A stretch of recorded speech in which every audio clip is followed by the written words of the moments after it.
es šo pakluso čiepju savai meitai. Bet īstenībā tas nav produkts pat tendēts uz bērniem, tā kā uz pieaugušiem, bet to drīkst lietot bērni. Un tā smarža, jūs pat nevarat iedomāties, tā kā tāds bubblegum, kožganīte, atgādina bērnību, tur tā kā banāns, arbūs, es nezinu, bet īstenībā viens plus ir tas, ka tas nekairina ādu. Man no visām dušželēm, kas ir nopērkams veikalos, diemžēl kaista āda parādās sarkani pleķu niezi, bet no šī man patiešām tā nav, tieši tāpēc es viņu čiepju meitai.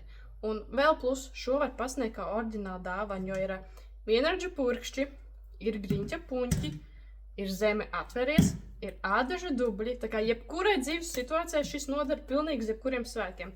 Pat arī skolotājai uzdāvinām zeme atveries, jo mēs pabeidzām visu eksāmenus, beidzās mācību gads, un lai plaukst jaunas idejas uz Jāņiem, griņķu puņķi, jo, garās, ka Lingu Jānu mēs aizmirstam, un tad mēs domājam, ko viņiem uzdāvināt, jo katru gadu jau to krūzi nedāvinās. Uzdāvini šito, lai ir humors, jo šis nestāvēs, šo var lietot uzreiz, un tā kā tas nebūs tas, kas krās putekļus.